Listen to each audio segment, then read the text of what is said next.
नमस्कार, स्वागत है आप सबका राजनीति के इस अखाड़े में। मेरा नाम है अजय सेतिया। मित्रों, राहुल गांधी को सिर्फ मोदी सरकार नहीं घेर रही। जैसा कि मैंने कल के वीडियो में बताया था, इंडिया अलायंस भी घेर रहा है और न्यायिक पालिका भी घेर रही है। वे चारों तरफ से घिर गए हैं। राहुल गांधी ने कहा था कि मोदी सरकार 5 साल का कार्यकाल पूरा नहीं करेगी, लेकिन अब सवाल यह खड़ा हो रहा है कि राहुल गांधी विपक्ष के नेता के नाते 5 साल पूरे करेंगे या नहीं करेंगे। इधर एक तरफ तो भाजपा के तीन तीन नेताओं ने उन्हें देश का गद्दार कह दिया है। दूसरी तरफ दो हाईकोर्टों में उनकी नागरिकता को लेकर सुनवाई हो रही है। इलाहाबाद हाईकोर्ट में उनकी ब्रिटिश नागरिकता को लेकर 19 दिसंबर को सुनवाई है, जहां उनकी ब्रिटिश नागरिकता के सबूत दिए जा चुके हैं। इलाहाबाद हाईकोर्ट ने गृह मंत्रालय से जवाब मांगा हुआ है कि उन्होंने कोई जांच शुरू की है या नहीं की है। अगर केंद्र सरकार के जवाब से हाईकोर्ट संतुष्ट न हुई तो सीबीआई जांच के आदेश हो सकते हैं या विदेश मंत्रालय को जांच के लिए कहा जा सकता है। दिल्ली हाईकोर्ट में 13 जनवरी को सुनवाई है। दिल्ली हाईकोर्ट ने भी गृह मंत्रालय से जवाब मांगा है। तीसरी तरफ खबर यह आ रही है कि उनकी नागरिकता को लेकर गृह मंत्रालय जांच कर रहा है। गृह मंत्रालय में ब्रिटिश सरकार से इस बारे में पूछताछ करने के बारे में चिट्ठी लिखी गई है या लिखी जा रही है। ब्रिटिश सरकार एक आरटीआई में पहले ही खुलासा कर चुकी है कि ब्रिटिश नागरिक हैं वह, लेकिन उसकी डिटेल ज्यादा देने से ब्रिटिश सरकार ने इनकार कर दिया, क्योंकि आरटीआई कानून के मुताबिक व्यक्तिगत जानकारियां नहीं पूछी जा सकती। राहुल गांधी खुद भी 2004 के लोकसभा चुनाव में ब्रिटिश नागरिकता के सबूत छोड़ चुके हैं, जब उन्होंने अपनी डिटेल में लिखा था कि British company backup private limited में उनके 83% शेयर हैं। यह कंपनी 2003 से 2009 तक चली थी और 2009 के लोकसभा चुनाव से ठीक पहले भंग कर दी गई थी। 2009 के लोकसभा चुनाव में राहुल गांधी ने अपनी डिटेल में इसका जिक्र तक नहीं किया, जबकि 2004 के पर्चा भरते समय उन्होंने इसका जिक्र किया था। अब तक मैंने राहुल गांधी के 3 तरफ से घिरे होने की डिटेल दी है, जो उनके जेल जाने, नागरिकता छीने जाने और लोकसभा से बर्खास्त किए जाने के कारण बन सकते हैं। चौथी तरफ राहुल गांधी राजनीतिक तौर पर घिर गए हैं। ममता बनर्जी, अखिलेश यादव और उद्धव ठाकरे ने उनका नेतृत्व स्वीकार करने से इनकार कर दिया है। अखिलेश यादव ने इंडिया अलायंस छोड़ने की पहल भी कर दी है।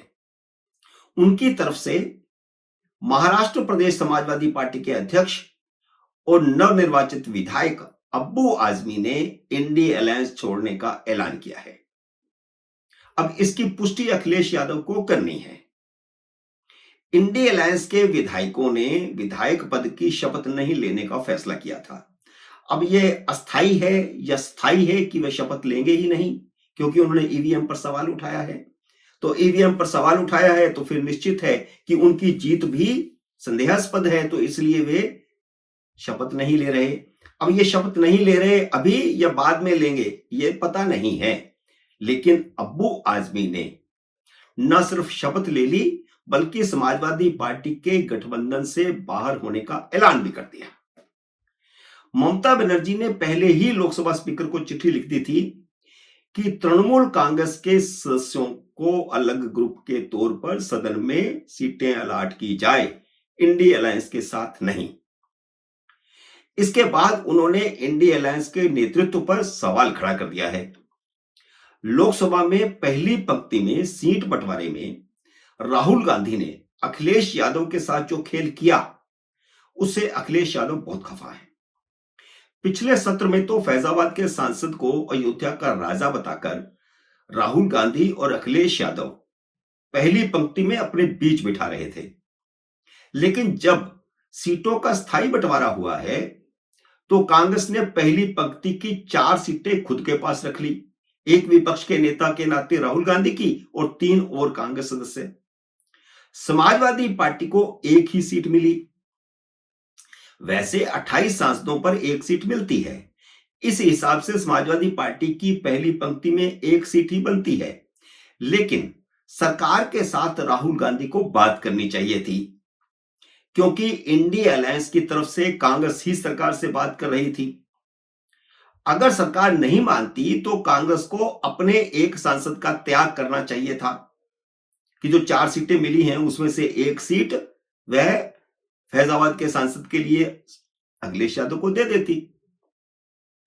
पहले सत्र में तो राहुल फैजाबाद के सांसद को अयोध्या का राजा बता रहे थे, लेकिन दूसरे ही सत्र में यूपी के दलित सांसद को पीछे धकेल दिया और दक्षिण के अपनी पार्टी के दलित सांसद सुरेश को पहली पंक्ति में बिठा दिया, जिसे वे पहले स्पीकर बनाना चाहते थे।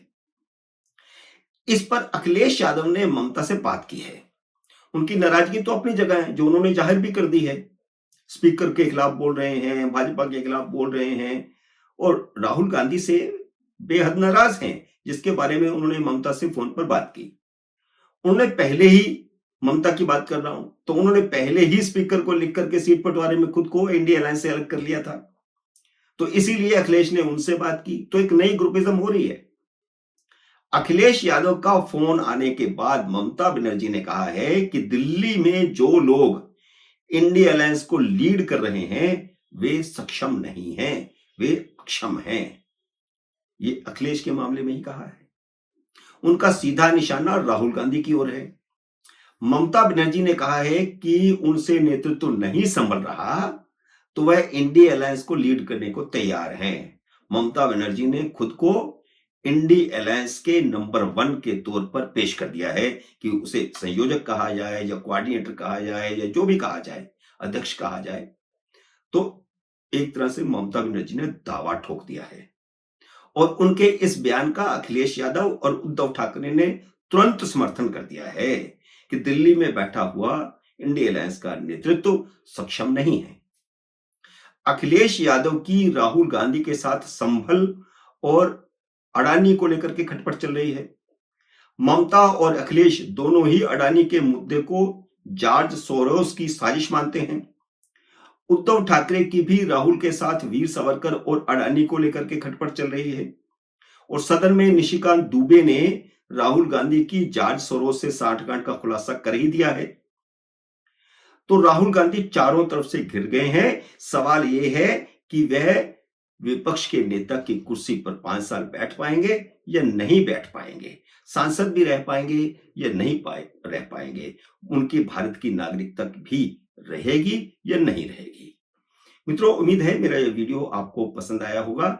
इसे लाइक और शेयर कीजिए। अगर आपने मेरे यूट्यूब चैनल को अब तक सब्सक्राइब नहीं किया तो कृपया सब्सक्राइब करके अपना आशीर्वाद दीजिए। जल्दी मिलते हैं अगली वीडियो में किसी अन्य विषय के साथ।